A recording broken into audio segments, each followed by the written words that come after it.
Joseph was born in a small community in Delta State. His family lived in a broken-down two-room mud house with a leaking zinc roof. His father, once a fisherman, had grown too weak to work, while his mother struggled as a petty trader. From a young age, Joseph knew poverty like the lines on his palm. Schooling was his only escape, but even that was tough. His parents sacrificed to send him to the University of Cross River State, hoping education would break the chains of poverty that held them down. But Joseph's reality at university was far from hopeful. He was broke. Most days he went to class hungry, and at night, he read his books with a candle because he couldn't afford electricity. On campus, Joseph found himself lonely and frustrated. It didn't take long before members of the Black Axe Confraternity noticed his struggles. They promised him brotherhood, protection, and a future filled with riches and power. Desperate for belonging and blinded by poverty, Joseph joined them. At first it felt like family. He wasn't alone anymore. But soon he realized he had tied himself to a dark path. Their meetings, coded language, and obsession with money slowly consumed him.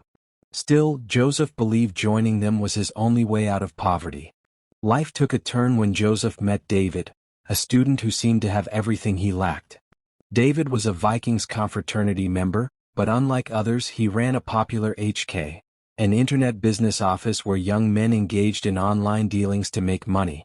Joseph admired David's wealth, his neatly ironed clothes, his flashy smartphone, and the way people respected him. More importantly, David had something Joseph never had: financial freedom. By sheer luck, David took notice of Joseph. He saw a hungry, struggling boy and decided to help. Without asking about Joseph's past or affiliations, David invited him to live in his apartment. For the first time in years, Joseph slept on a real mattress, ate 2 meals a day, and felt like life was finally giving him a chance. But Joseph had a secret. While David thought he was simply helping a struggling student, Joseph was quietly using David's generosity to fund his Black Axe brothers.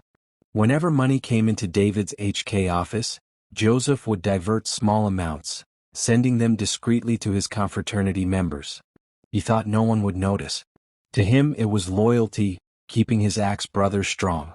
What Joseph didn't realize was that in the world of confraternities, betrayal, even unknowingly, was never forgiven. One night, David came home earlier than usual. Joseph, thinking he was alone, was busy on his phone, sending money again. Curious, David later picked up Joseph's phone that had been left unlocked on the bed. As he scrolled, the truth hit him like lightning. There were endless chats filled with Black Axe codes, slang, and proof of money diversion. David's heart froze. Rage filled his veins. A Viking had unknowingly accommodated an Axeman, worse, one who was betraying him under his own roof. David wasted no time. Around 3 a.m., he stormed into Joseph's room.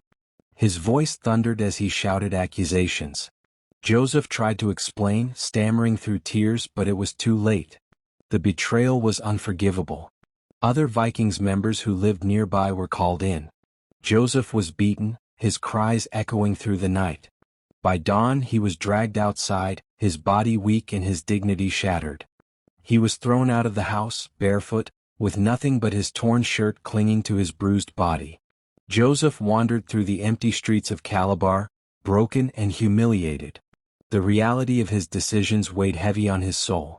He had lost everything: the roof over his head, the trust of a friend, and even the loyalty of the cult he thought was family. His brothers, the Black Axe, were nowhere to be found at that moment. By morning, Joseph collapsed in front of a closed shop, his eyes swollen from tears. He thought of his mother in Delta, praying for his success, never knowing the path he had chosen. Joseph's story is not unique.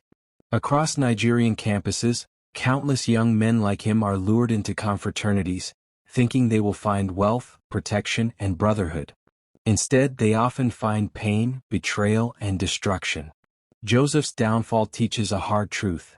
No matter how tempting shortcuts may look, they always come at a cost. Cultism destroys futures. It doesn't build them. Now he has lost his source of income because of confraternity. The main reason David chased out Joseph is because he is a Black Axe member. If Joseph was a Vikings member, he would have been accepted and loved more. That's the disadvantage of confraternity. It can make two brothers turn against each other. This story is purely for educational purposes only. It does not glorify or encourage crime. Instead, it sheds light on the harsh realities of young men who find themselves entangled in confraternities and the dangerous consequences that follow.